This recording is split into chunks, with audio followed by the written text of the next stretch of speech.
whenever time came, I was waiting for my opportunity to buy it. Within 30 days, I knew something was wrong. So they didn't ask questions, and it wasn't appropriate for me to ask questions. Yeah. And so that's so what ended up happening is, and it wasn't for sale, but I decided that I couldn't live with myself. I was being controlled more than I couldn't control my own destiny. I was being controlled. That's not something I know how to deal with. So it was pretty much a death by cop situation. I mean, I told them that, hey, I want to buy it, and they said, man, okay. So they ended that for me. So for the first time in my life, I was fired.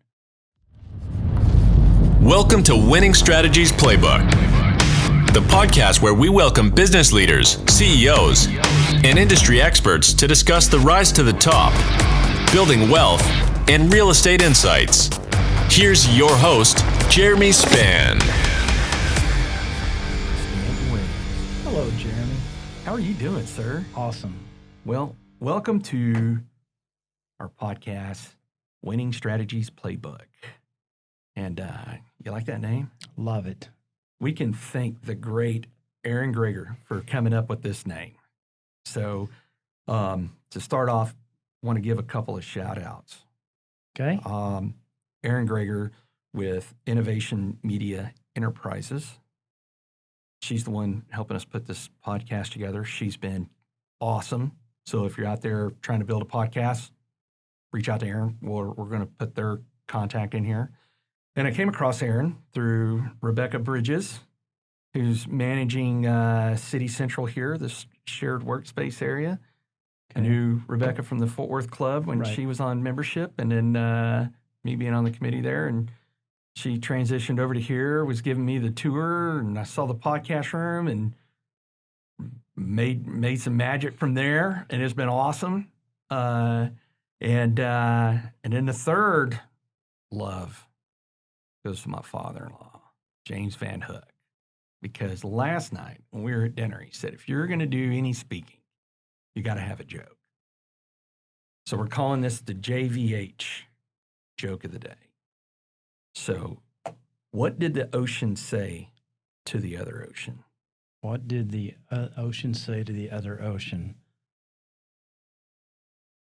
I don't know. Nothing. They just waved. There we go. That's awesome. And see, I told him, I said, it's at least going to be a clean joke that we're going to put on here, right? So, you know what? My father-in-law has been a great, inspiration to me and driver of success in what we do. And speaking of drivers of success, Stanton Williams and Cultural Index. Tell us about that. What's Cultural Index? Okay, so Culture Index is a program. Think of it as a strategic program, and it's designed for business owners or people that are just absolutely focused on growth, right? So think of it, Moneyball for business. So we're using applied analytics to help businesses grow. Typically, we're focused on helping them drive more revenue, more profit, and sustainable scale. Now, that's sustainable scale is dependent on what the business wants. Sometimes it's I want to grow 10% a year. Sometimes I want to grow 60% a year. So our program is about first understanding who do we have on the bus? Are they in the right seats? How do we motivate the people that are on the bus? How do we avoid demotivating them? Each of us are motivated differently. So the things that motivate you and that motivate Laura are going to be two very different things. You're two very different people, right, as an example. And typically in businesses, there are people that are in the right seats, or people that are not in the right seats. They might be the right people on the bus, just may not be properly aligned. It's possible they're in the right seat, but we're asking them to do some things that they're never going to be great at. So we can quickly identify what those things are, get people properly aligned, and then the rest of the program is about making absolutely sure that before we ever interview anybody, that they are wired to be who we want them to be. Because how easily can we be fooled in interviews, right? So before we ever interview, we know they have the wiring. So I can tell you, anyone as an example, that a candidate is wired to be a world-class sprinter. Now, I can't tell you whether they eat donuts 3 times a day and never trained to be a world-class sprinter. So those are the kinds of things that you have to interview for. Yeah. But I'll give you the DNA. Yeah. That's our program. So we're judged based on our ability to help businesses realize their desired organizational outcomes. That's the way we're evaluated. We differentiate ourselves in the space from personality profile companies who are just focused on helping you understand who people are. Yeah. So what would you say is the difference, like a major differentiator between your company and, I mean, because what do we got? There's a Myers-Briggs, DISC, there's the DOTS. I mean, I don't even know how many of them are out there, right? Right. So we're the most valid instrument on the market that we know of. Certainly, that can be completed in under 10 minutes. Thank you for that, by the way. As someone who's ADD like a squirrel on methamphetamines, right? I mean, 10 minutes is like being waterboarded in Guantanamo Bay for me, right? And I can just zip through it. Now, I did have to Google a lot of those words because I am a Marine, and well, anything with more than 1 or 2 syllables in it. So you took more time than I did, but that also tells us more about you, right? So it's not the validity, though, Jeremy, that is the reason people work with us. The reason people work with us is our ability to interpret and the way we teach people how to interpret the data and then to apply it.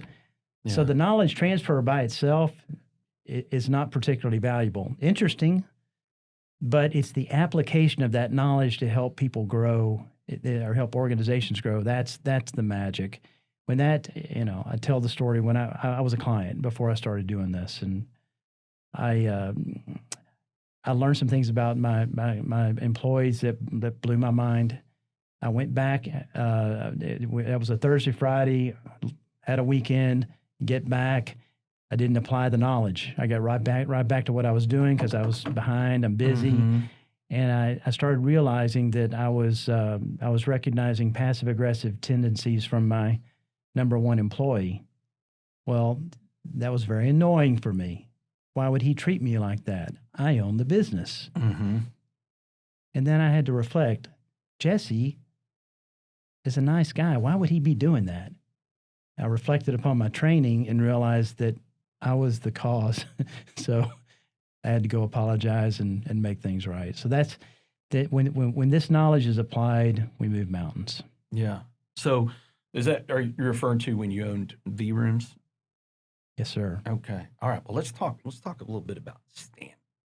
Right. Let's go. Your journey to get to where you're at now. Man, just kind of walk us through that. Who is Stanton? How did you get to where you're at now? You owned a business before, and then that business retained culture index, and then you end up leaving the business to go to that. I mean, how does that happen? Yeah, there's a lot that you don't know. Yeah. So, I mean, even growing up, I was in FFA, raised calves. I would consistently sell the most turkeys at Thanksgiving. I always enjoyed sales. I set a Houston office record. Have you ever heard of Cutco knives? Yeah. Pretty awesome, right? Yeah. I set a Houston office record, back in the day for selling Cutco knives. So I've always enjoyed being in sales. It came pretty easy to me. And, I always wanted to make a lot of money, and I didn't want to be a doctor or an attorney. And so I saw that as being a way to do so. So out of school, I went to school in Abilene Christian. And after school, I I always wanted to control my own destiny. I always wanted to run my own business, but I didn't have a particular passion at that time. So I thought, I'll go to work for somebody, I'll learn, and I'll make my own way later. So I started with a company that interviewed on campus, very small company based in Fort Worth called LIFO Systems. Very small. I didn't realize it at the time. They had just reached $1 million in revenue. They were just cash flowing whenever they interviewed me. So the reason I chose to go with LIFO Systems is because they didn't limit my income potential, right? Now, that came with a caveat. I got $1,500 a month for 6 months, and it was straight commission after that. So I have always been driven by somewhat of a fear of failure. I can't stand the idea, so I can't let that happen. Mm-hmm. So I'll work my butt off. This was a business where we sold, we sold over the phone calls all day, every day. And it was a complicated sale because we had to make friends with accounting firms and then get them to refer us to their auto dealership clients. So you had to work both sides of that. So the minimum requirement for phone calls was 40 a day. Well, because I had to make up for what I didn't know. I didn't know the product very well. I had no experience selling like this. I was pretty quickly making 60 calls a day. Then I bumped it to 80, and this was all on me. I wasn't being asked to do this, but I decided I have to do this to make sure I make it in this. I have to make it up with what I knew about sales is the more at bats you get, it's a numbers game, right? So the more at bats you get, the more you're going to learn. The more you learn, the more you can apply. The more you can apply, the more you're going to build that pipeline. So I worked up to 100 calls a day, and I made that a minimum. I would call Hawaii. I'd call Alaska if my day was running long. I didn't get 100 phone calls a day every single day. No excuses. Man, right. That's right. So that's that anyway. So that's where I started, and it was, so 6 months in, I started in June, 6 months in, straight commission. So that next year, I made $94,000, and it was all commission. What year was this? This would have been, I graduated in 88, so that would have been 89. It's 90, just shy of $100,000 in 89. Right. And then I never made less. Right? Serious money, yeah. Right. But, it was, so I learned a lot. I learned, but I did a lot of things poorly too. As I've grown to know who I am today, people like us, Jeremy, have asshole tendencies. So, I didn't realize it at the time. I took the disc. Let's unpackage that one here for a quick second, because you and I have the same cultural index, right? In a lot of ways. In a lot of ways. I think mine's probably more extreme. Right? Yours is a little wider, and then and we're going to always know where you stand because you're going to have more. You're going to more an open book. I'm a little bit more of a closed book. Right. Right. So, as you talk about the asshole trait in that, right, where the red dot is to the right of the yellow dot, but you're to the right of the bell curve. So tell me about that. Like what process are we hardwired for that? Well, okay, so I'll transition to culture index from that disc, because I took the disc, the disc assessment, right? Yeah. And I read the report. Now this is back in my 20s, so please give me some grace here. Yeah. But I read the report, and I'm like, oh my goodness, I had no idea this was a contest, and I won it. Right? right? Because I'm thinking I hit it. I won. And so I was so proud of that result. I'm going around to people saying, "Hey, look, read this," and in my head I'm thinking, "You're going to be, you're going to be jealous because you didn't win." Yeah. That was how. But that's not. We can laugh at it. It was horrible, right? Because what that meant was, as I had success over the years, there were bodies on the side of the road, and some of those bodies needed to be on the side of the road, but there were unnecessary bodies on the side of the road. So a lot of what we teach is understanding. If I had understood myself at that point better, and if I had understood others, and I had understood what the things I'm great at and what I'm not, it would have saved a lot of time. It would have helped me be a lot more effective a lot earlier. So that's. But what you were asking about, we measure traits based on average for the entire planet. You and I, both, our autonomy is greater than 98% of all people on Earth. So 2% of the planet is wired like us. 98% of all people on Earth are more employable than you and I. Yeah. Plus and minus. There's a plus and a minus to that. So I've learned, I've learned the minus over the years, and I've done what I can to help mitigate that. Yeah. I'm not saying I always do. Yeah. But that's there's a plus and a minus to everything. Yeah.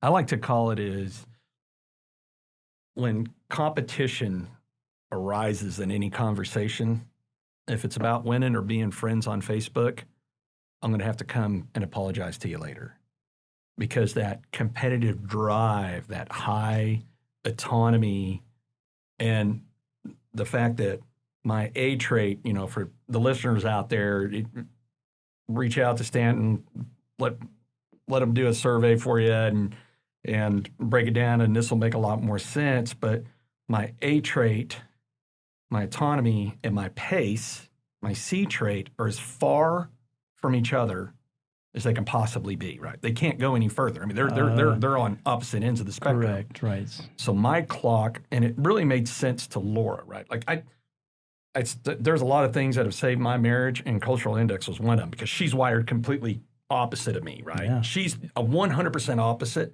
and extreme in her traits, because her B trait and D trait are as far apart as they could almost possibly be, right? So when Laura understood that from the time my feet hit the floor at 4 a.m. to the time my head hits a pillow between 10 and 11, I'm not the hour hand, I'm not the minute hand, I'm not the second hand, I'm the millisecond hand, to where my mind is going and thinking about winning. And it's, I don't know how to think any other way, right? I mean, so I have to intentionally stop, build in kind of roadblocks, per se, when I see cues from folks that are going, wait a minute, what are you talking about? Or why is this happening? And I have to stop, because there is no slow down to me, right? It's either we're driving a Ferrari at 200 miles an hour, or it's sitting in park in the driveway, right? Right. Well, so to clarify what Jeremy's saying is he's more autonomous than 98% of all people on Earth, and 98% of all people on Earth are more patient than he is. So he's extremely impatient, extremely intense, extremely restless. Statistically, very few people on Earth move fast enough for him. So, what you're referring to is when you've got that kind of extreme profile, blowing down the road, you're going to offend some people, and you're not meaning to offend people, right? Yeah. I mean, because people are like, "What the heck? What's going on here?" And you're like, "What's going on here is this is just life. We got to go, man. We got to." That's what's driving it. Man, and I tell you, it's so important to know yourself, right? So my executive coach, Tony, as you know. Yeah. And what he helped me learn was we're not judged on our intentions, but rather the results of our actions.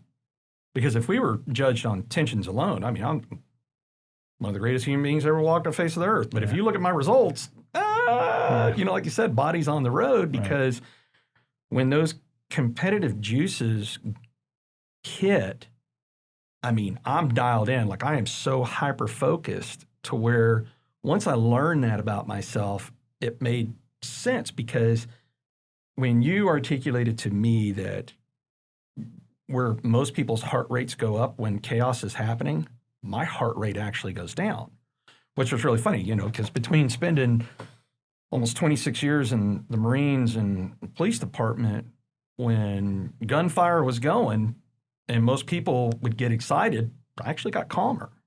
That's when I was in my zone. Like, hey, people are shooting at us. Time to go to work.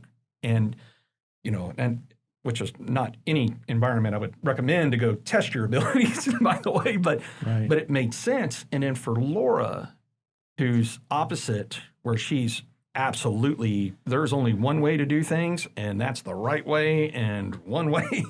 And then, you know, she wants to be on board. Her autonomy's to the left of the scale, so she wants everybody to be on board before moving forward, where I've started the race before the gun's gone off. Right. So once we understood that, especially not just being married and being, you know, a parent to our daughter Maggie, but being business partners, it changed everything in business for us. Well, so think of it, to set the stage for, you know, the discussion we're going to have. Half of the world is wired to advance our position, right? Think of it in military terms. Half of the world is wired to secure the supply line. Half the world needs, wants, and seeks social acceptance. Mm-hmm. They have people skills. Half the world doesn't. You have people skills that you can turn on. Laura doesn't need, want, or seek social acceptance, so she has other gifts, right? Gifts that the high Bs don't. So she's going to be more analytical, more technical. Half the world is process oriented. If we can build a process around it, we can perfect it.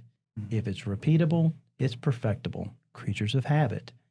Half the world needs stress and pressure to do their best work. This guy. More so than 98% of all people on Earth, right? Yeah. Half of all people on Earth, like Laura, have a compulsion to complete. So they're perfectionists, anal retentive about life, right? Mm-hmm. Particular. There's one right way to do everything. If you want to know what that is, you can always ask Laura, because she'll know. Mm-hmm. Half the world is not. Now, your pattern is, you're going to be selectively particular, but if we're just talking about in general, half the world is by the book, half the world is not. Half the world colors within the lines, half the world doesn't. Yeah.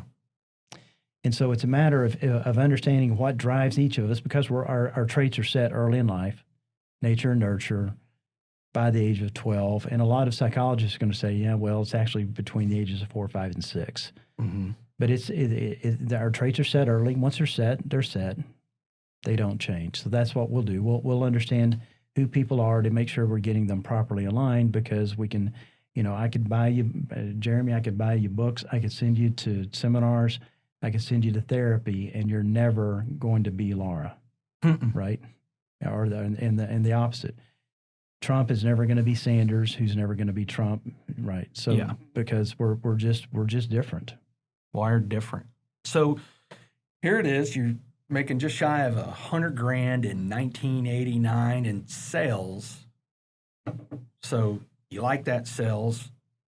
What happens then? Where do you go from there? What do they do? What do we do in business? What did they do with me?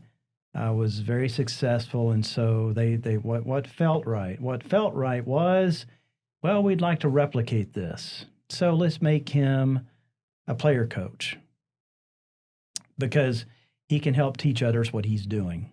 Yeah. Makes sense. What do we do with our best employees? We promote them.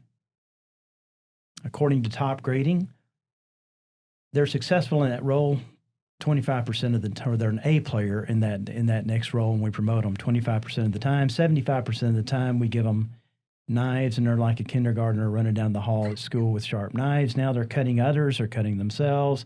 They don't want to cut others. They don't want to cut themselves. So they promoted me. I was a player coach, and all I would look around and say, basically, you suck, you suck. How do you suck so badly? I mean, it's because it made so much sense to me.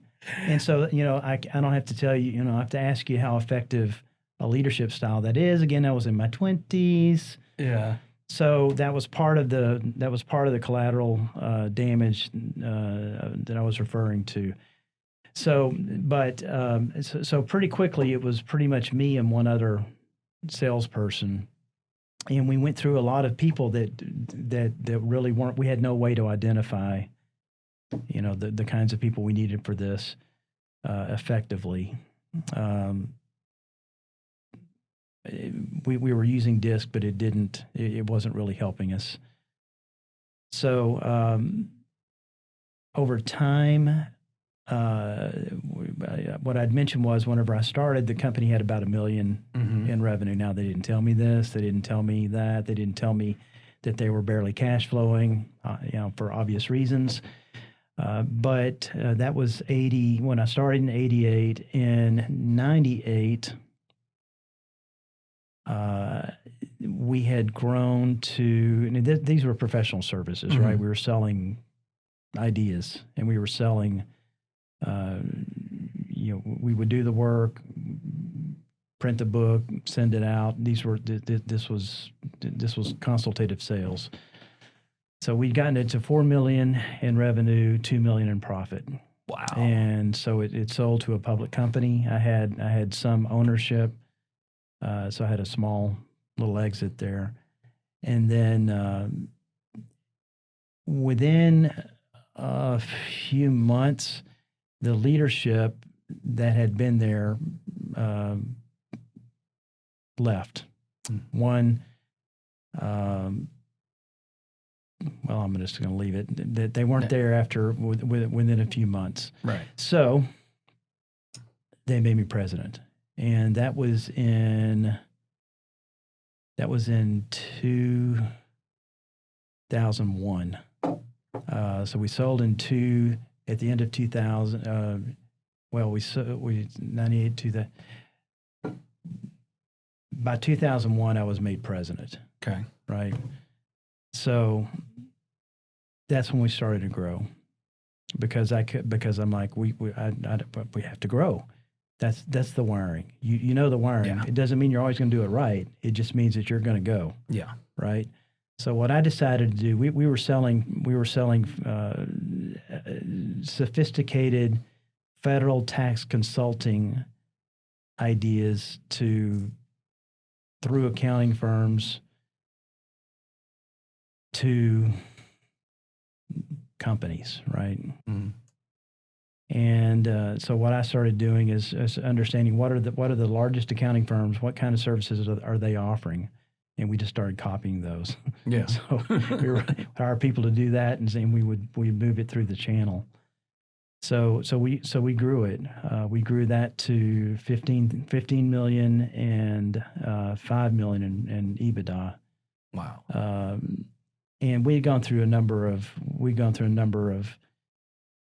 acquisitions. I'd always wanted to buy it, but it was never for sale because they were always able to get more from somebody else than what they were going to be able to sell it to me for.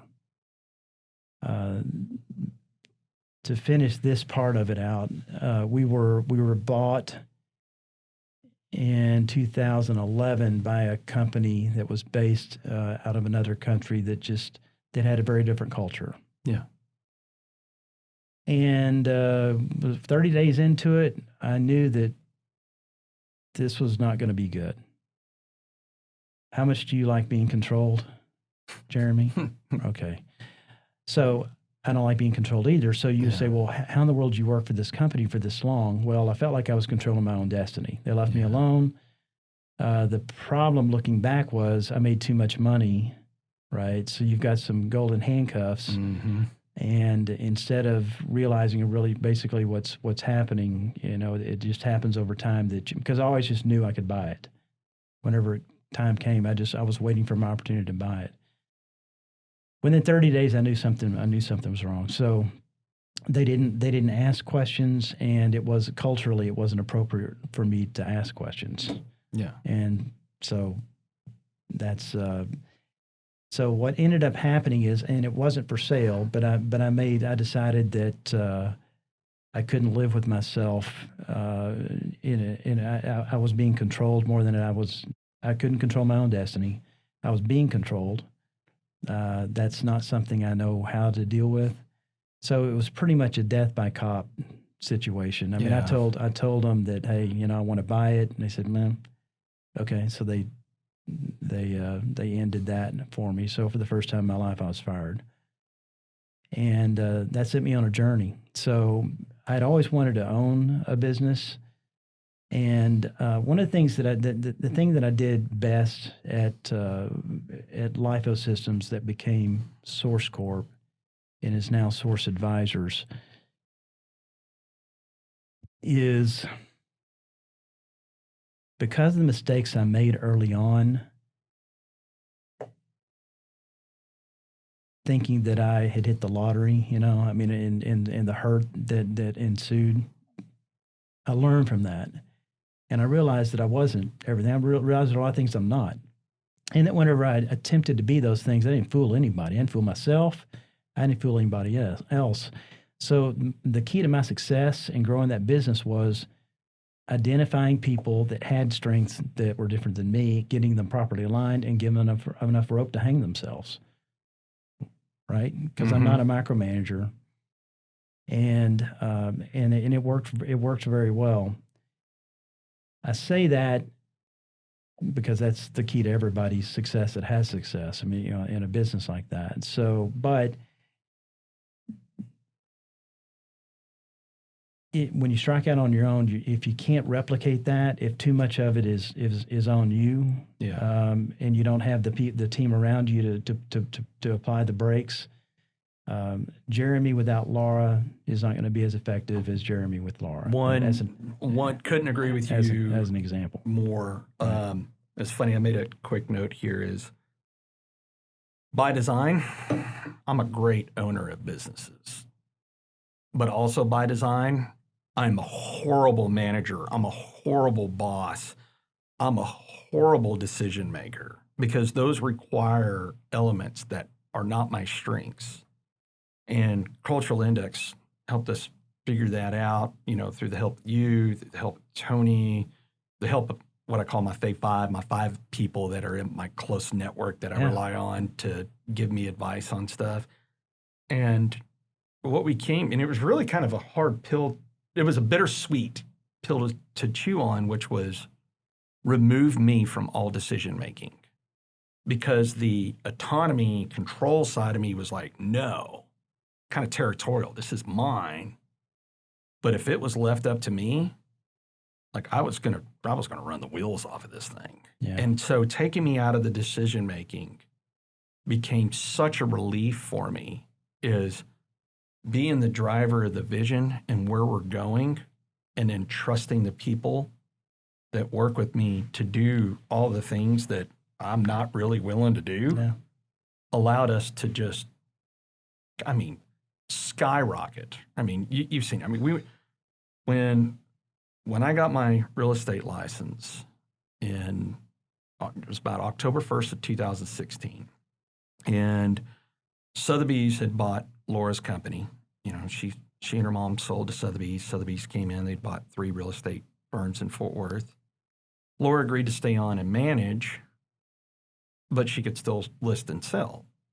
But now she was, when you fall under a corporate entity instead of a business-owned entity, there was a lot more mandates on her time. So she was like, get a license, help me out with this. And I was in the middle of transition, and I was like, I don't want to do this. But then I got in there, and together I did $1 million in that first 90 days. She had done $5 million for the year. So we did $6 million, which is pretty pretty good for Fort Worth, right? I mean, people consider top producers do 3 million, and we 2x that, right? But the juices started flowing. So we did 15 million the next year, right, for 2017. And then in 2018, we broke 20 million. And then 2019, we did, I think, 26 million. And then this year, we were at 26 million by August 1st. Awesome. Right? Yeah. And for the trailing 12 months, we've done over 42 million. And being able to focus on that, which kind of comes back to you and cultural index, one of the keys in that, and it's really funny because just yesterday we had a team meeting and we took all of our clients for the last 12 months and we ranked them in one of 4 categories. They were easy to work with and they listened. That was a number 1, right? That's the dream client for everybody. They weren't as easy to work with, but they listened. It's category 2. Or they were easy to work with, but they didn't listen. You know, loving them to death, but they don't take any advice from you whatsoever. Or the 4th, not easy, doesn't listen, right? And I was amazed how the team ranked. It was like 85% of our clients were 1s. So we're picking the right clients, but also they were 1s because we utilize cultural index where if somebody's going to be a client, we've got a process, right? And I'm not going to make sausage out of the process what we do, but one of the elements is we need you to take the cultural index survey because if the golden rule is to treat people the way you want to be treated, the platinum rule is to treat them the way they want to be treated, especially so in communication. So what happened is we found when we were communicating with people with the way they preferred to process information, how many of our clients became 1s, right? Now, you can't fix everybody, right? I mean, there's just human beings are human beings, but all these, and which made it easier on the team, which made the team working with folks so much easier. Yeah. But what it did more so than anything is it allowed us to establish trust to such a level where things, I mean, there was just people didn't question us, you know. Yeah. We were like, hey, listen, you're in charge of the decisions, we're in charge of the process. You know, we are the subject matter experts in real estate. You're the subject matter expert in what you want to spend and not spend. And so that helped us to even the next level of, for 2 years in a row, for Briggs Freeman Sotheby's, we've been the #1 producer in outgoing referrals. So we use cultural index when someone says, hey, my sister's moving to Palmdale, California. Do you have anybody? And if we don't have someone, we jump in and start researching them, right? Who's a good producer? But just because you produce a lot doesn't mean you're good at taking care of the client. And so one of the ways to select is after I collected a bunch of people for that Palmdale area, I was like, okay, need y'all to take cultural index. And the ones that didn't disqualified themselves right away. If you're not going to give me 10 minutes of your time, then I'm not even going to do that. But it was also kind of like Match.com for agents and clients where we were able to mesh them together and the agent had a better experience, the client had a better experience. And so what really filled our love bucket is, hey, we can't be everywhere at once, but what we can do for the entire planet is get them connected with someone like us that will truly look after their financial interests.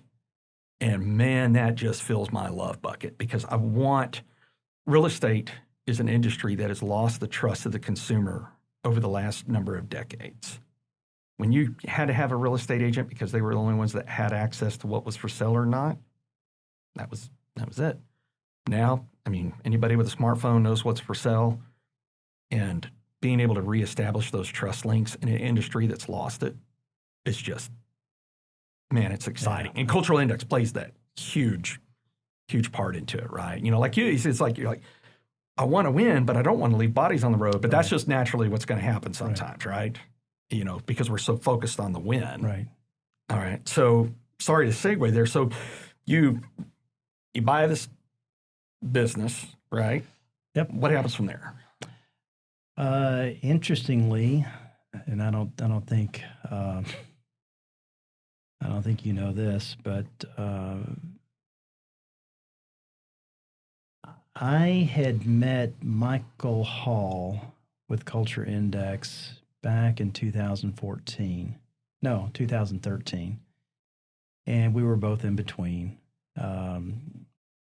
He had a company in Arizona that was about to take off, but a lot of it was based on Tiger Woods' reputation, and that was right before Yeah. the implosion, which had a significant impact on his company. So he and I were both on the sidelines. We met each other, hit it off. We had a lot of things in common, but I didn't really keep up with him. And I started hearing about Michael Hall out in the business community. I had taken the Culture Index survey. I didn't take it the first time. I didn't take it the second time he asked. I finally took it just to get him to leave me alone. And when he interpreted it, he focused on some things that weren't positive, and I was pushing back, and he wasn't letting up. I'm like, okay. Yeah. So the reason I bring that up is Michael, I had decided based on his reputation and what I'd seen him being able to do for other businesses that whenever I owned a business, I would use Culture Index. Mm-hmm.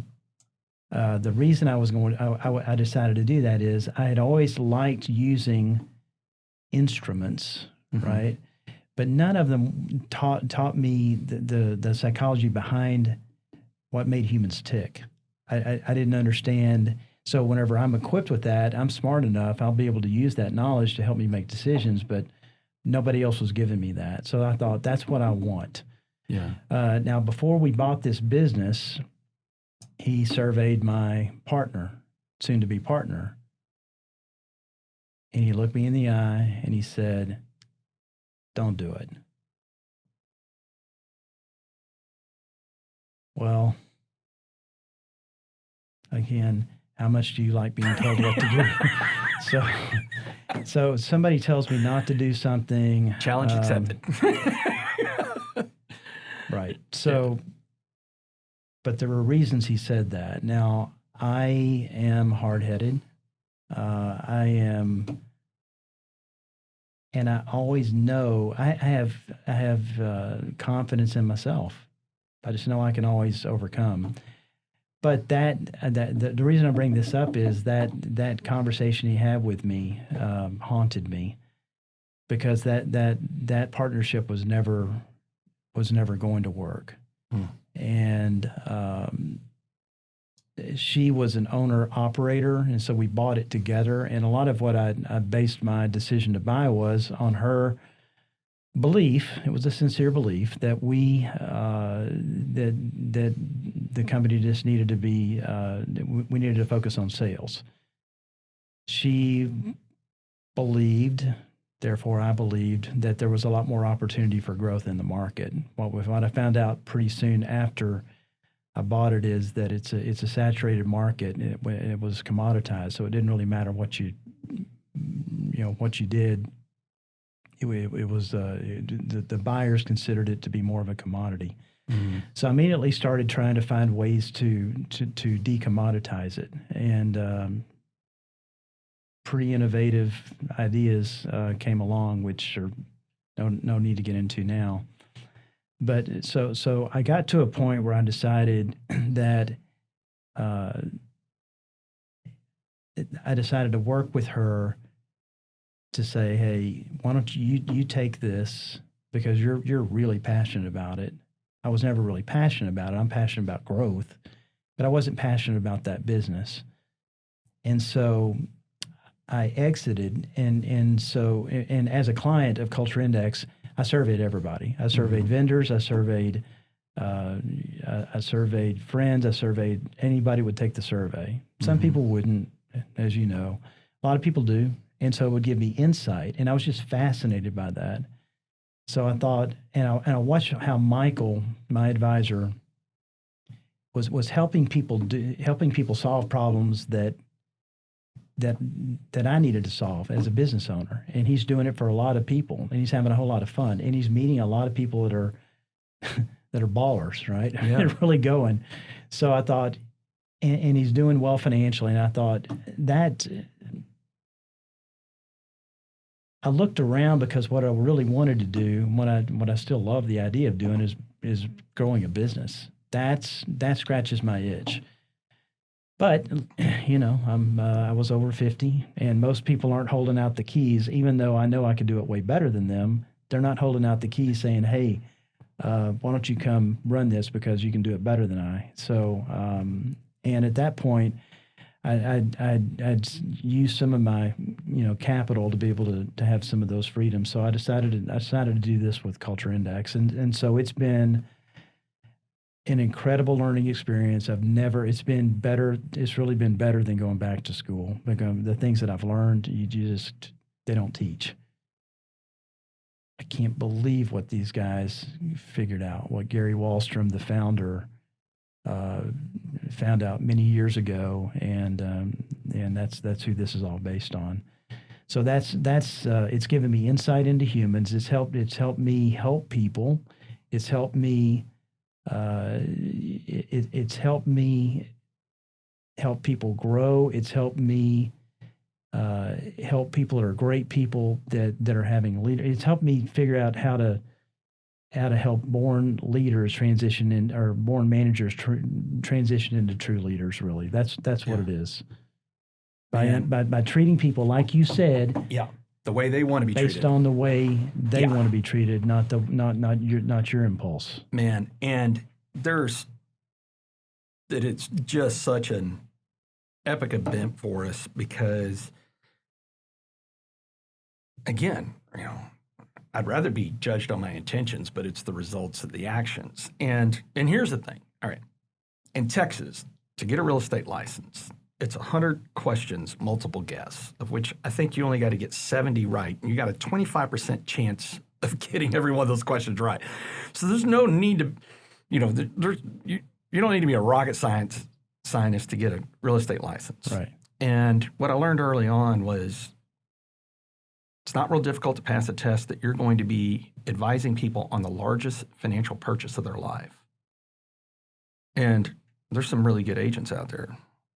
There's a lot of bad ones.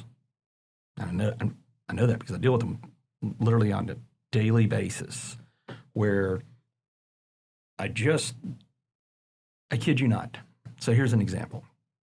I had a house we were negotiating, and it was for Sean Carr, my buddy Sean, a couple blocks from where I live. And man, we were just taking him to the woodshed. I mean, he got to a point, he was like, "Hey man, we can." Like, I'm almost starting to feel bad. Like, I'm almost getting this house for free. He joked around. He was like, you're winning.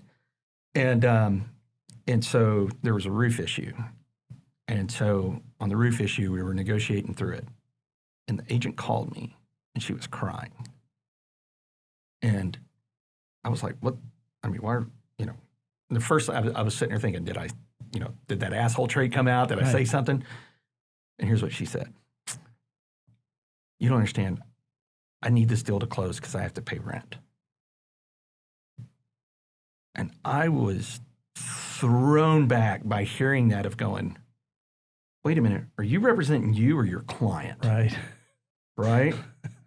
You have a fiduciary responsibility to your client. Right now, you're more concerned with this deal closing so you can pay rent. No, I get it. Everybody on our team has a minimum of an undergrad. And Laura's got a JD. I've got an MBA from TCU. We're a lot more sophisticated than your average real estate team out there. And you don't have to have all that to be successful. But what I felt in my heart was you do have to have your client's interests in order to be successful. So naturally, the winning side of me, when I can smell blood in the water, that I can take the other side to the woodshed, absolutely. Of course, if any of them are listening to this podcast, be like, "Oh, wow, that guy operates now." But on the other hand, when I deal with an agent that's doing what they're supposed to be doing, my level of respect for them goes super high. And, matter of fact, I wish I could get agents that are on the other side of the deal to take cultural index. That way I could communicate with them better. Right. To go, hey, this is what we're processing. So my point was, anybody can help someone buy and sell real estate when it's easy, right? When it's an easy deal, anybody can do it, right? But how many people out there can navigate when it's hard? Hence, COVID hits. We had over 7.5 million deals worth of deals in the pipeline that all shut down overnight. We managed to save every single one of them except for one. And no fault to the seller we were representing. There was a buyer who was buying the buyer's house and so forth. But even then, when that deal terminated 2 days before closing, and it was a big papa too, man. It was a $2.5 million deal. We were able to bring the deal back, but my client wasn't willing to play ball. And so we did everything that we could possibly do, and you can't control everything. So what Cultural Index does for us is, it's easy. I mean, you don't have to know somebody's dots to deliver good news, right? Hey, we got the house for less than what it was listed for. Or, hey, we got you more than what you wanted to get for it, whichever. But when you got to deliver the tough news, knowing how to present that information became huge, because confusion creates fear. Fear doesn't get anything done. Clarity creates agreement. Agreement builds trust. Trust gets things done. Yeah. And that is where the keys to the kingdom really came in COVID, because we had to start having some real tough conversations with folks where we were literally leading agents on the other side of the deal to the finish line because they didn't know what to do. I mean, you sold 20 houses in the last 5 years and all of them went pretty smooth, but you didn't know what to do when something got tough. And so we were making these things get into the end zone. But the key part was our clients. We were able to communicate with them so effectively that it just established this great amount of trust. Right. Yeah. Right. So, and I like the way you present this. It's not like, hey, take this survey. I mean, you tell me. Well, to get a client or a potential client to take the survey, you tell everybody how you do it. Oh yeah.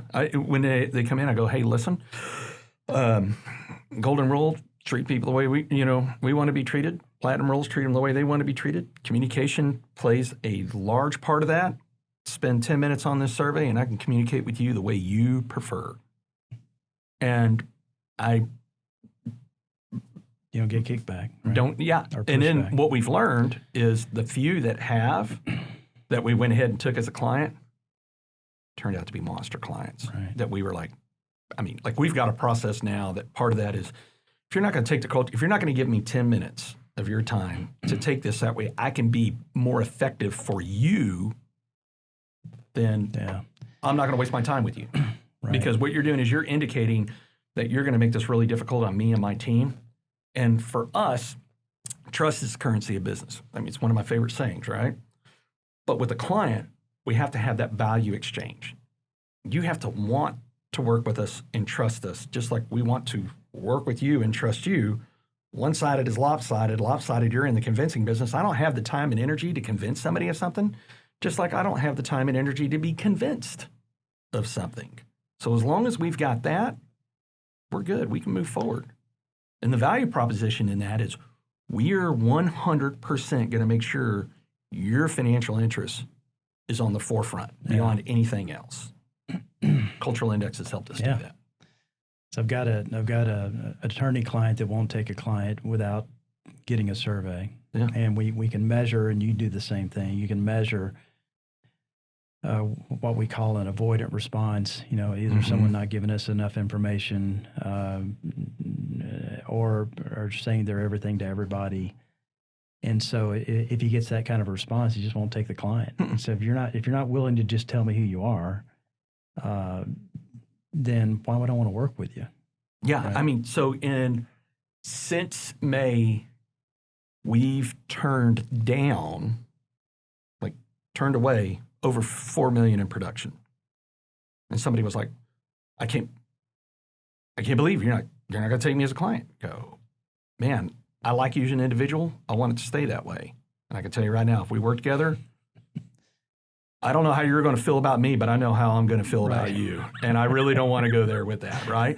And then so my father-in-law, who absolutely, he is old school, right? He's in his 70s, he's an engineer. He's like, how can you turn down business? And I was like, by turning down business that wasn't going to have that value exchange, it opened up the aperture for me to take business that wanted the value exchange, and we soared. Yeah. Right? It's so awesome. Business gets complicated when we complicate it. So we're taking the complications out. And that was hard for me to grasp too, because in my mind, I can win at everything. In my mind, there is no bad client. But what I was doing is I was torturing the team because they're the ones that do all the heavy lifting, right? Yep. I mean, the biggest mistake I made coming up on 4 years ago is when I decided to call this the Spann Group. And it's not because I'm not proud of my last name. I'm very proud. But people have this expectation that they've got to get a span when they call. And then plus, whenever they Google it, they spell span so many different ways. Right. I mean, that's why the website's called myexperiencedrealtor.com, not the Spann Group, because they'd probably never find it, or who knows, it'd probably lead them to an offshoot porn site or something, or hacker or whatever. Right. And so myexperiencedrealtor.com gets to do that. And what I try to communicate with people is like, look, I'm the hunter of the business, but Michelle, Lynn, Laura, they're the ones that are going to really take care of it. The I's are going to get dotted. The T's are going to get crossed. The details are going to be in there. And as you know, I am not, everybody on the team is detail oriented except for me. Right. And so, but that's a necessity because details matter.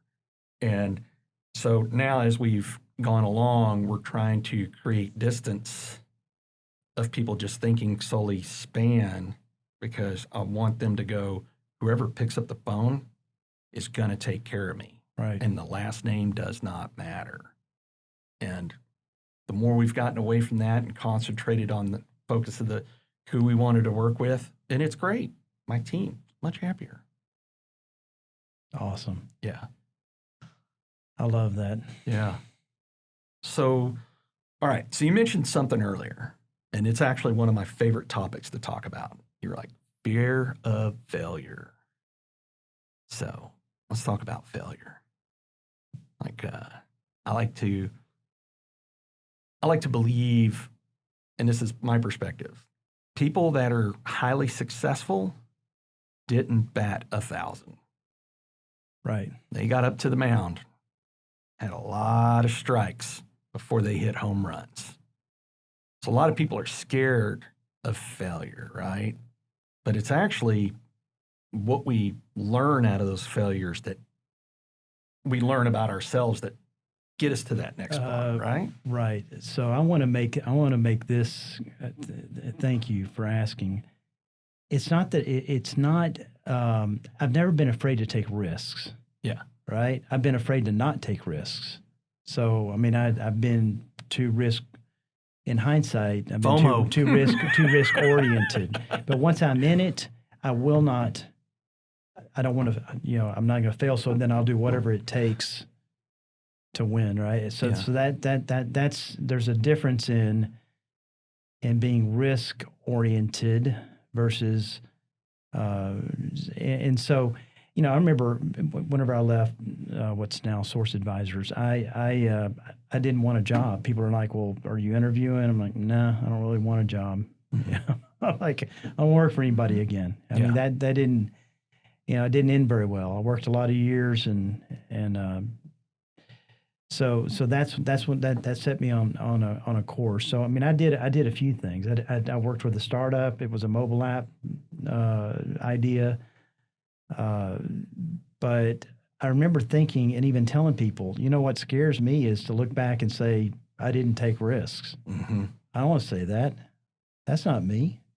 So I'm not afraid. I'm not, that's part of the challenge is, I think with my pattern is I'm not afraid.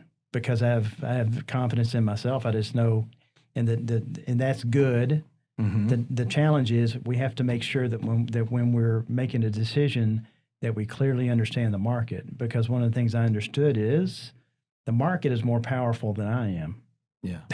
And Yeah. so, but so the times that I look so good, I'm following the market. Yeah. Right. So, but if you're swimming upstream against the market, that water stream more powerful than what you might realize, and pretty quickly you're gasping for air when you didn't think you'd be gasping. So, Market brings up something that I want to talk about here. So we currently live in what I'm coining now to be the post-pandemic protesting, rioting, election year trifecta of 2020, right? Like Yep. anything that you could just absolutely throw into this bucket of mess. Pre-pandemic, post-pandemic, your clients, yeah. which ones, or I'm trying to think, maybe the better question to ask is, could you tell a difference of which ones were prepared, not necessarily because anybody knew this was coming, but prepared maybe mentally to overcome challenges versus others?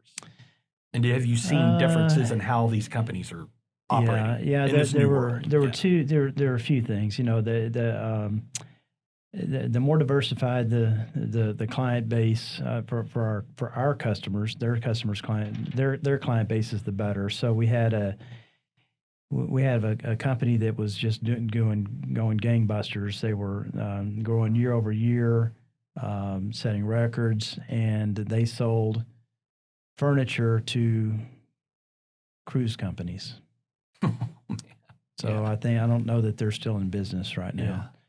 But there are a lot of clients that have thrived through this. Yeah. I have a system integration client that's actually had some of the best numbers they've ever had, which is because while all this was going on, a lot of companies looked back and said, you know, this is a great time to do some of those upgrades that we just have been putting off because we need to get our infrastructure up to speed. Yeah. And part of that was also driven by people working from home. They needed to be able to support people working from home.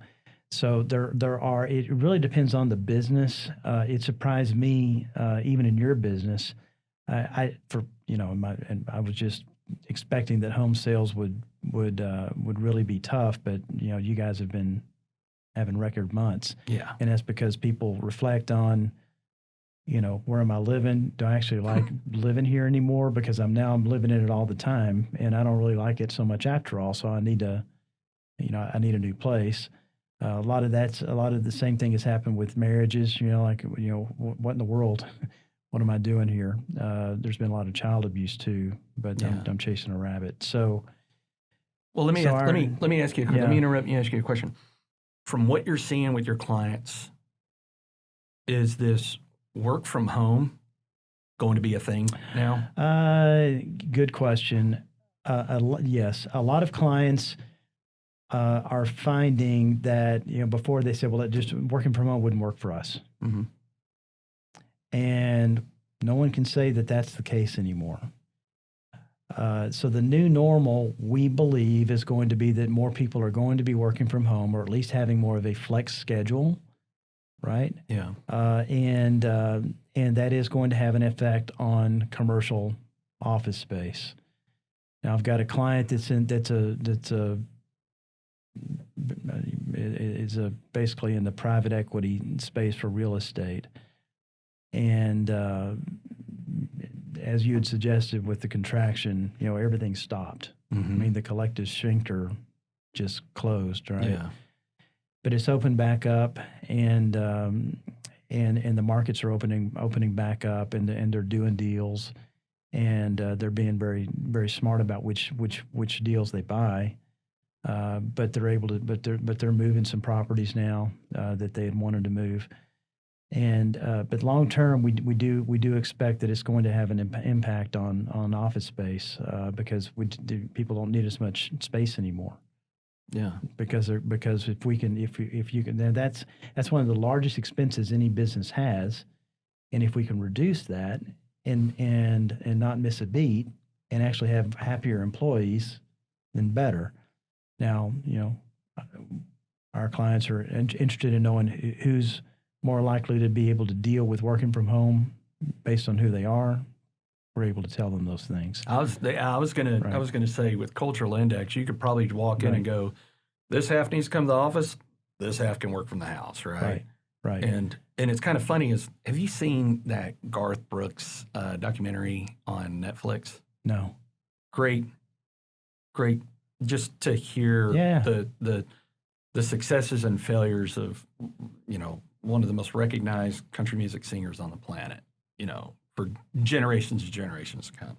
And the way he talked about it is what's a blessing is also a curse, and what's a curse is also a blessing. Yeah. So the curse here, is there's a lot of large footprint of office space, commercial real estate, shopping malls that are going to experience some hardships.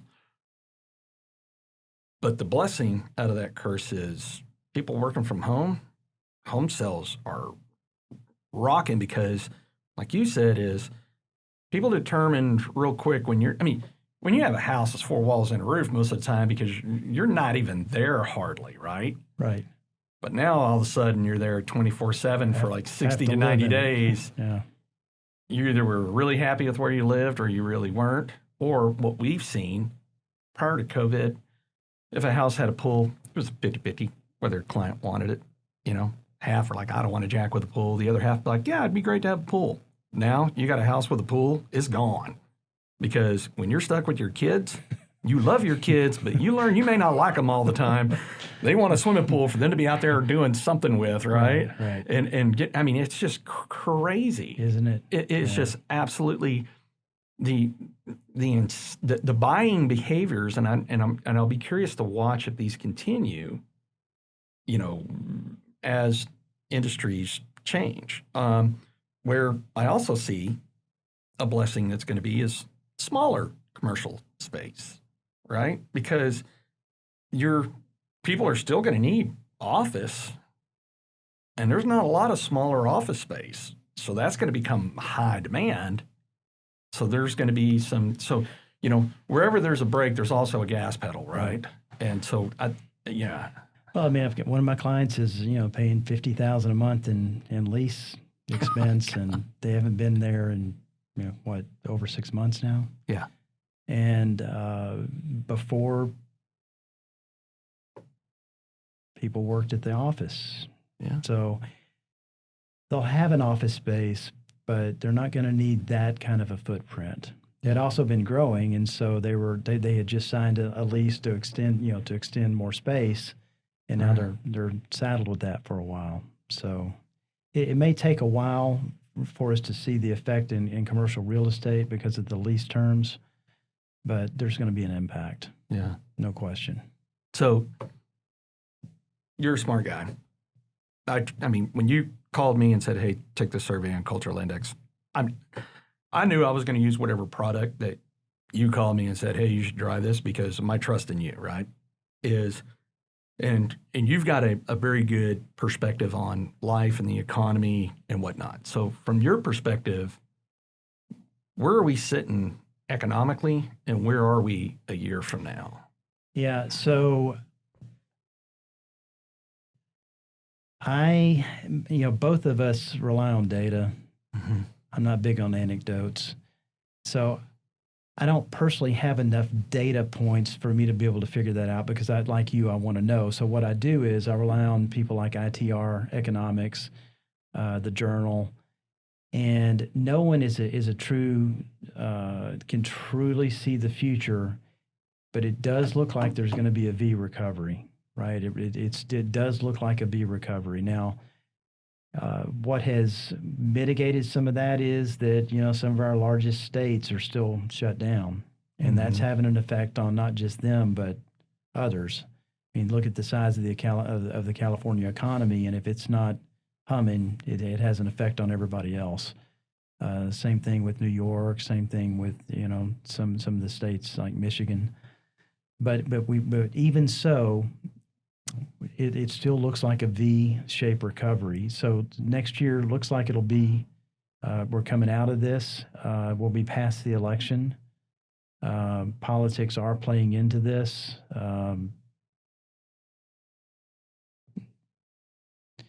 So that's the good news. Yeah. Now, what we don't know is what are the economic policies going to be going forward, and that's going to have an impact. So Yeah. so that's but assuming we don't there's no self-inflicted, we don't shoot ourselves in the foot. Then there was so much going on before all this. There's nothing systemic that would cause it to be an issue. So if we can just remove some of the negativity with these riots and get past the election, the belief generally is that we're going to pop out of this. I'm not saying it's going to go right back to where it was, but we're definitely heading our way back out of this.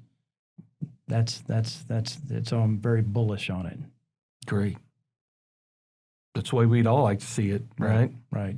V-shape means, doing Back out. well. Yeah. So let me ask you one last question. Go back to 22-year-old self. If you could go back and have a conversation with 22-year-old Stanton, what is the one thing that you would go back and say, nothing else, just this? What would that be? I'm sure there's a ton of stuff. Well, but, no, okay. The one conversation would be, at that point in my life, I was not what we call intellectually curious. I knew way more than I knew. So I wasn't open to others. I wasn't open to learning the way I am now. Yeah. I didn't realize that I wasn't God's gift to humanity in every way, right? So and that's the truth. Yeah. So, and I would like to think that 22-year-old self would have listened to that. Yeah. But I don't know that I would have. Right. I mean, I could. I'm not going to get into some of the things that my dad told me some things. He gave me the Myers-Briggs, and he told me some things that I'm like, I just blew them off. I'm like, whatever. So I didn't listen. If I would have listened to him, I would have made wiser decisions. Yeah. But I think I liked wisdom, and so and I think I like the curiosity that leads to wisdom. And Jeremy, we see that to me, that's the difference in any pattern like yours, like mine, like others. That when there is an intellectual curiosity, when people who are autonomous clearly understand that they aren't God or that they don't know it all, and they crave to learn more and to grow and to adapt. World of difference between someone who is open and who is not open. And at that point, I wasn't. So if I could go back and change anything, I would. If I could get through to myself at that point, I would say, "Hey, dude, get over yourself." And there's opportunity out there that you can't even imagine. And the sooner you understand who you are and who you're not, and the sooner that you choose to extend grace to others for who they are and for what they're not, and appreciate them for who they are, the sooner you're going to have success in life. Yeah. Right. That's